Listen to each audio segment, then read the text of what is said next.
And I can't be scientific about this, so I'm Mm, going to use some numbers which are probably wrong, but let's just pick 80-20 for now. sure. Um, in my experience, if you do this well, you'll get 80% of people who are on board Hmm. and they're motoring and they're doing everything right. But you've still got that 20%, which, they ask the tough questions consistently in Mm, the all hands about the strategy, and they challenge and they say, you haven't listened to us. You mm, didn't ask us. You didn't consult us. I don't believe in this. We're doing the wrong thing. Watch mm, me. I'll prove mm. you. How do you, how do you handle that 20%? Because that 20% can become 80% of the anchor almost. They can slow things Yeah, down, make other yeah, people yeah. worry, think, challenge. And you don't want that. How do you handle that 20% without just squashing them? Yeah, no, that's a really great question.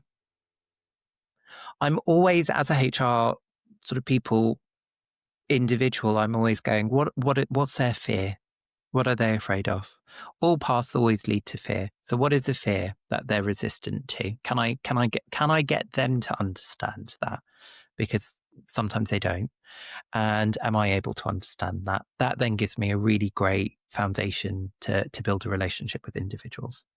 The other part, and I touched on it a little bit before, and I'll bring it back up here, is highlighting to employees their responsibility for taking part in certain things. There's been loads of times that I've not filled out a survey because it's not important, it's not a priority, you know, and there will be things in that will have contributed to the messaging. So one of my other questions is, did you do those things? Have you done those things? Did you do those things? And tell them these were great opportunities for you to be part of the discussion process.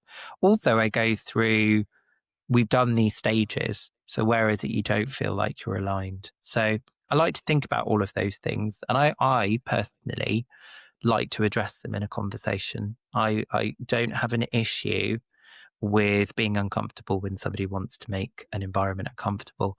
I have no issue dealing with an issue as it is and talking about the elephant in the room, if you like.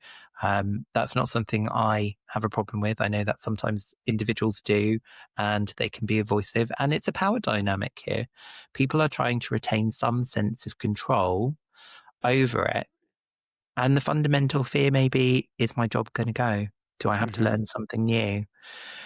And that is a really difficult thing to answer. We won't know. There's a lot of I don't knows in strategy that we try to fill in and that we can try to do our best with. I think sometimes in my experience, it's been we don't know that yet. Data hasn't fully come in. But what is it that you're afraid of? What is it that you would like to see? Continue that conversation. But the underlying thing, without putting a sort of depressive stance on it, is mainly, am I going to end up losing my job as a result of this? That's very current. With the use of AI technology, is this something going to do it? So that's one of the questions that I try to ask right away. Are we leveraging this technology as a cost saving exercise, or are we doing it because we know we can get more out of our people and therefore offer more? How are we going to answer that question? And then it's a case of factoring that into the conversation and the process. I would also encourage people, don't treat people as though they're silly or stupid. You know, you might not be able to say anything, but don't treat them like they're stupid. There's an element of compassion and empathy in your way of communicating with individuals that are those 20%. Um, Also flips on the side, not all of that 80% will be sold. A lot of them may be doing lip service for you. Yeah, That's that's why you true. have your data, your metrics, your touch points. Are you able to repeat what the strategy is to me as it was communicated? Am I hearing the same things back? So there's lots of layers to some of the exercises that I've given you that will, things that you can utilize in future conversations as things evolve.